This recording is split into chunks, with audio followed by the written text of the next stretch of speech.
The desert held its breath that morning. Dawn broke over the horizon with no birdsong, no rustle in the mesquite, only a stillness that felt unnatural. Mara Ellis wiped her brow with the hem of her apron and paused with her hand on the fence rail. Even the horses, usually restless in their corral by first light, stood motionless, ears pricked toward the far ridge. She narrowed her eyes. Smoke. A black, coiling finger climbed into the pale sky from the direction of her land. Her cabin. Her child. The water pail fell from her hand, sloshing into the dust, and she was in the saddle before her heartbeat caught up with her panic. The mare galloped hard, hooves pounding a warning into the earth. Cactus blurred past. Sage scraped her legs. Her breath burned to her throat. The scent hit her before the sight did. Burned pine, scorched cloth, something sickly underneath it all. The cabin was gone. Where the small wooden house had once stood, where she'd read to Caleb under the window light, where his cradle rocked by the fire, there was only ruin. The roof had collapsed into glowing coals. Flames licked at the few upright beams like they were finishing a meal. Her hands trembled as she stumbled from the horse. "Caleb!" she cried, throat raw. "Caleb!" No answer. Only the snap of embers and the groan of charred timbers settling into ash. She ran to the edge of the wreckage, skirts smoking as she dropped to her knees. The cradle splintered, the baby blanket gone. His little booties weren't there. No body, no blood. Someone had taken him. Her scream scattered a pair of buzzards circling overhead. She rose, wild-eyed, turning in circles, searching the hills. Footprints. She needed footprints. Tracks. Anything. But the earth was scoured by heat and wind. Behind her, hooves approached. She whirled, hand going instinctively to the rifle still strapped across her saddle. But it wasn't another outlaw. It was him. He sat tall on a dark gelding, still as a statue, long coat dusted in trail grit. The townsfolk called him the Silent Man. No one knew his name or where he'd come from. He lived beyond the ridge near Devil's Canyon, in a shack no one dared visit. Some claimed he once rode with the Rangers. Others swore he was part Comanche and trained to hunt men like wolves. He never spoke. He never intervened. Until now. He dismounted without a word and stepped forward, his gaze sweeping the ashes with practiced calm. She noticed the way his eyes moved, slow, deliberate, cold. He crouched beside the blackened cradle and touched a scorched edge, then ran 2 fingers through the dirt. She stood frozen, fists clenched, lip trembling. "They took my boy," she said. No reply. He simply rose, walked past her, and knelt again near a patch of disturbed sand. 3 sets of boot prints, one with a limp. He traced a groove leading away, then looked back at her, eyes sharp. "You know who did this?" she asked. He said nothing, but something in his gaze made her chest tighten. Then another sound, distant, horse laughter. She turned toward the mesa and saw 3 riders on the ridge, silhouetted in the morning light. One waved a black hat. Another held up a scrap of white cloth, her baby's blanket. She ran toward them, screaming, but they were already turning, spurring their horses and vanishing into the hills. Her knees gave out again. Dust filled her mouth. Tears cut clean paths down her soot-covered cheeks. "There with Rance Dagger," a voice behind her said. She turned sharply. May had ridden up from town, her old bones hunched over a mule, eyes rimmed with red. "I saw him," May said. "They passed through last night. Drunk, laughing. Bought whiskey with blood on their coats." Mara felt the rage rise like bile. Rance Dagger. She'd heard the name whispered with fear. He ran with the Black Ridge Gang, killers, land thieves, ex-soldiers turned raiders. He'd once gutted a sheriff for asking too many questions. And now he had her child. "I'll kill them," Mara whispered. May shook her head. "They'll bury you in the canyon and sell your boy to traffickers before you get 10 miles. I don't care." She stood, wiping her face, fire building behind her ribs. The Silent Man had already mounted his horse. He looked down at her, then reached into his saddlebag and pulled out something small, an old map. He tossed it at her feet. Red excess marked out remote locations west of town. Gang hideouts.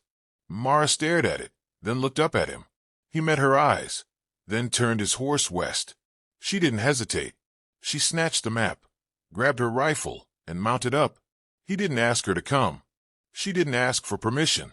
They rode together, the wind tugging at their coats. The horizon stretched wide and merciless ahead. Behind them, smoke still curled into the sky like a warning. And somewhere, her baby cried. The desert swallowed sound the farther they rode. By midday, the sun pressed down like a punisher, and the wind offered no comfort. Dust trailed behind them, a single thread unraveling across the wilderness. Mara didn't speak. Not because she didn't have words, she had 1,000, coiled like snakes behind her teeth, but because she knew he wouldn't answer. The silent man hadn't said a word since leaving the ashes of her home, and he didn't need to. His silence wasn't emptiness. It was judgment, weight, resolve. They stopped by a dry arroyo where twisted cottonwoods clawed at the sky. He dismounted, gave a low whistle. His horse came to him like a trained hound. Mara watched with cautious admiration. She had seen killers before, drunk and stumbling, blood on their hands. But this man was something else. A blade sheathed in weathered skin. A ghost in flesh. She unslung her rifle and checked the chamber, hands trembling despite the heat. He noticed but said nothing. Instead, he pulled a tin cup from his saddlebag and scooped water from a hidden spring at the base of a rock. He offered it first to her. She drank, slow and deliberate, as if it were the only moment of mercy left in the world. "I'm going with you," she said finally. His face didn't change. He crouched, drew a rough map in the dust with a stick, 5 marks, scattered like blood drops. She recognized one from the map he'd thrown at her feet that morning. The first hideout was closest, maybe a day's ride. "How do you know where they are?" she asked. Still no answer. She watched him a moment longer, then leaned back against a rock and exhaled. "My husband used to say there are 2 kinds of men out here. The kind who build something, and the kind who burn it down. Never said what to do when the fire walks on 2 legs." He paused, eyes still scanning the horizon. Then he reached into his coat and handed her something small, wooden, worn smooth by years of touch. A tiny horse, carved by hand. The paint had long since faded. Mara stared at it. "You had a child," she said, softer now. He didn't nod, didn't blink, but the set of his jaw said enough. The sun dipped low, stretching shadows across the rocks.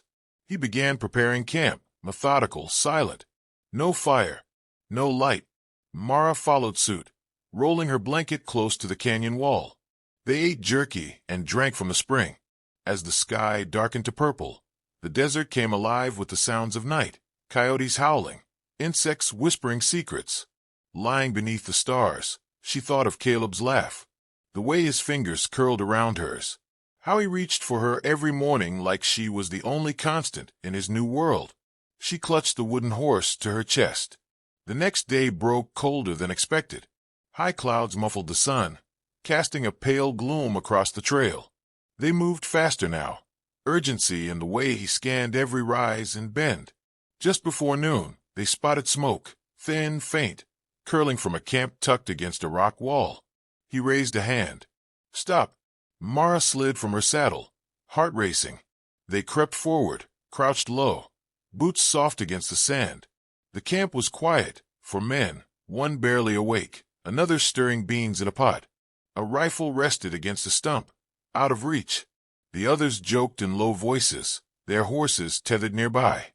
Then she saw it, a scrap of white cloth, tied to a saddle horn. Her son's blanket. The breath caught in her throat. He motioned. "Wait." Then he moved, silent as death. In seconds, he was inside the camp. A flash of steel. The cook fell without a sound. The drowsy man reached for a gun, too slow. The silent man hit him in the throat, then drove a knife between his ribs. The other 2 shouted, scrambling. One went for the rifle. Mara didn't think. She stood, raised her weapon, fired. The shot cracked through the canyon. The outlaw jerked, blood blooming across his chest, and fell. The last man bolted for a horse. The silent man moved like a shadow, low, quick, relentless. He grabbed the man's arm, twisted, and slammed him into the rock. Bone cracked. The man crumpled, groaning. Mara stumbled into the clearing, rifle shaking in her hands. Smoke stung her eyes. The man on the ground whimpered. "We didn't hurt the kid. Rance said he's worth more alive. We was just watching the trail." "Where?" Mara demanded. But the man only spat blood, laughing through broken teeth. The silent man knelt. He didn't speak. He didn't have to. The outlaw's face turned to panic. Don't kill me." His plea ended in a choking gurgle. They searched the saddlebags.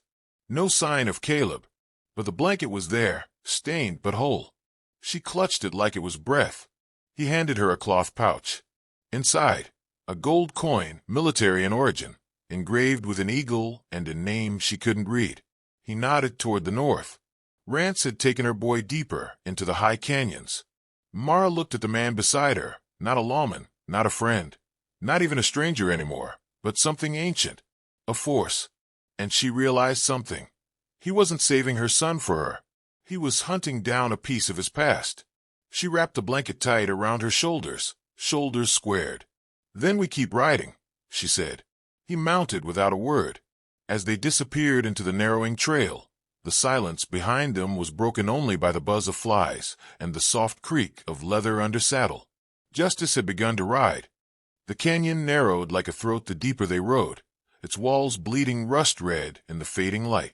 Shadows stretched long across the rocks, and the trail thinned to little more than a goat path. The silent man rode ahead, his posture rigid, scanning every bend, every crevice. Mara followed close, her rifle slung across her back, the blanket wrapped tight around her shoulders despite the heat. Caleb's scent was faint now, mostly ash and smoke, but she clung to it like a prayer. Every step forward was a defiance of fear, of grief, of the version of herself that once waited on porches and read fairy tales by the fire. By nightfall, they reached an outcrop that looked down into a gash in the earth, Rance Dagger's hideout. It wasn't much, just a few lean-tos, a big canvas tent, and a ring of horses. But smoke drifted from a central fire, and men lounged around it with the lazy confidence of wolves in their own den.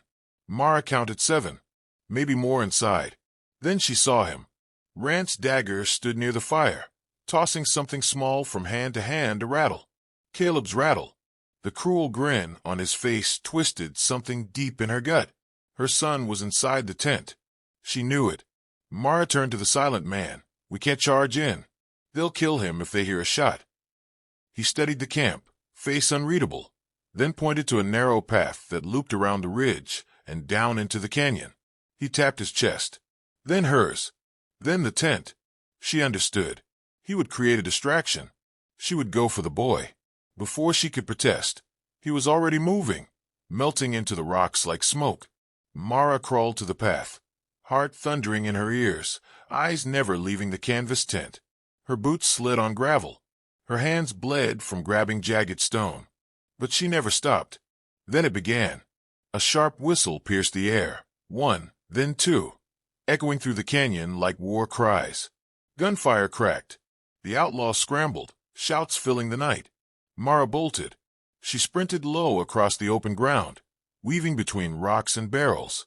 No one saw her. All eyes were on the ridge, where the silent man had turned the shadows into a battlefield. She reached the tent, heart clawing at her ribs, and slipped inside. There he was. Caleb lay on a bedroll, eyes wide, face dirty but whole. The second he saw her, he whimpered, then laughed, a gurgling little sound that shattered her composure. She scooped him into her arms. "Sure, baby. Mama's here. Mama's got you." Outside, more shots rang out. Screams. She peeked through the canvas. Rance was shouting orders, pistol in hand, his men circling blindly. Then silence. A body dropped near the fire. Another stumbled out of the dark, clutching his throat. The silent man moved like a phantom, darting between shadows, striking and vanishing. One by one, the outlaws fell. Not all clean. Some screamed. One begged. He didn't stop. Mara moved fast, cradling Caleb as she dashed from the tent, sticking to the shadows. She made it halfway to the ridge when a shape loomed ahead. Rance himself, eyes wild, shirt blood-spattered, gun raised. "Drop him," he growled. "Now." Mara froze. "I ain't gonna shoot the kid," he said, stepping closer. "Just want what's mine." That man of yours got a bounty high enough to buy this whole canyon. Thought he was dead. Thought I burned him out." She didn't answer. Caleb whimpered. Her finger inched toward the trigger of the pistol at her belt. "Tell you what," Rance sneered. "Hand over the boy. Walk away. I won't get you like I did your husband." Her breath caught. He knew. "You lit that fire," she whispered. "Didn't know the place was yours, sweet thing. We just needed a message sent." Behind Rance, something moved. A shadow detached itself from the rock. Rance didn't see it. His eyes were on her. "Last chance, girl." Then a hand clamped around Rance's wrist and twisted. The gun dropped. Rance howled. The silent man drove a fist into Rance's gut, then kicked his legs out. The outlaw fell hard. Sand exploded around them as the two men grappled, fists, knees, elbows. It wasn't clean. It wasn't fair. It was war. Rance fought like a cornered animal, pulling a knife from his boot and slashing. The blade caught the silent man's side, drawing blood. He didn't flinch. He caught Rance's arm, forced it backward, and with a sickening crack, broke it. Rance screamed. The silent man grabbed the outlaw by the hair and dragged him to the fire pit, forcing his face into the coals. Mara turned away, pressing Caleb to her chest. The scream that followed wasn't human. It curdled the air. When she looked back, Rance was still. Smoke rose from his scalp. The silent man stood over him, blood dripping from his hand. The canyon had gone quiet again. The remaining outlaws had fled. The fire sputtered. The wind moaned through the rocks. He walked to her, chest rising and falling like a steam engine. She stared at him, trying to speak, but the words were ash in her throat. He looked at Caleb, then at her. Then he turned away. "No," she said, reaching. "Wait." But he was already walking into the dark, the same way he'd come. Back to the wilderness. Back to the silence. Caleb clutched the tiny wooden horse in his fist, where she hadn't even noticed he'd taken it. Mara watched the figure disappear into the rocks. Nothing left behind but blood and echoes. Justice had come and gone with the dusk. The sun rose slow and pale, bleeding gold across the canyon walls. Mara sat at the edge of the ravine, her son asleep in her arms. The wooden horse clutched tight in his little fingers. Smoke still curled from the charred remains of Rance Dagger's camp, but the fire inside her had begun to settle. Not vanish, just settle, like embers beneath old coals. The silent man was gone. He hadn't said a word, hadn't looked back, just faded into the rocks as if he'd never been. But he had. She had the boy in her arms. The outlaw gang lay broken, and somewhere in the dust was a trail of blood that told of a man who didn't need a voice to speak justice. Mara rose slowly. Her legs ached, and her side throbbed where a rock had torn her skin during the escape. But she moved with purpose now. There were still miles between her and home, whatever home meant now. The cabin was gone. Her husband buried, but the land was still hers. The air still tasted of juniper and promise. She saddled one of the outlaws' horses, strapping supplies from their camp onto its back. Took only what she needed. Left the rest to the scavengers and the wind. Caleb stirred, his eyes blinking open. She smiled and kissed his brow. "We're going home, little fox," she whispered. They rode slow, cautious. Every sound in the brush made her fingers twitch toward her rifle, but no more outlaws came. Word would spread fast. Rance was dead. His men scattered or dead themselves, and all at the hands of a man no one saw coming. By the second day, they reached the flats, open prairie where the wind ran like a ghost and the sky stretched like forever. That night, beneath stars cold and wide, Mara built a fire near an old cottonwood and laid Caleb to sleep beside her. She sat with the wooden horse in her hand, thumbing its edges. That's when she noticed the initials carved on its belly. E.C. She frowned. It struck something. A memory. A story told in passing by her husband, once, long ago over a pot of stew and a rainy roof. There was a man, he'd said, used to ride for the Union. Quiet fella. Never took to towns. Never stayed long in one place. Lost his wife and son to raiders. Burned 'em out, same as they did to others. He disappeared after that. Folks said he went mad. Others said he became a judge with no court, just a rifle. They called him Echo Charlie. 'Cause he never spoke, but his bullets always answered. She looked again at the carving. EC. Echo Charlie. The name ran along her spine like a shiver. She stood, walked to the edge of the firelight, and stared into the night. Nothing but stars and wind. But somehow, she knew he was still out there. Watching, maybe. Or moving on to the next broken place that needed a reckoning. The next morning, they reached what was left of her cabin. The ruins were blackened and hollow, but the land was still there, still hers. She set to work, one piece at a time. Cut logs, dug post holes, hammered nails with hands that didn't tremble anymore. Neighbors came. Folks who had stayed quiet when the gang rode rushhour through the valley. But Mara didn't carry blame, not anymore. They brought lumber, helped raise a roof, shared stew and silent apologies. No one asked about the man who'd come from nowhere and vanished with the dust. But they all knew. Some nodded quiet thanks. Some left tokens, a rifle here, a coat there, a sack of seed tied with string. She built a new cabin. Smaller, stronger. She built a cradle from the beams that hadn't burned, and over it, she carved the letters Sich, Caleb Hawthorne. Time moved on. The boy grew. But every so often, Mara would take him to the cottonwood, and they'd sit under the wide sky as the wind rustled the leaves like whispers. And she'd tell him the story, not of monsters, not of fire, but of a man who carried justice in his silence. A man came when I needed him, she'd say. He didn't ask for thanks. He didn't leave a name. But he gave me back what mattered. Not with words, with will. And the boy would ask, will he come back someday? And Mara would smile, only if the wind calls him.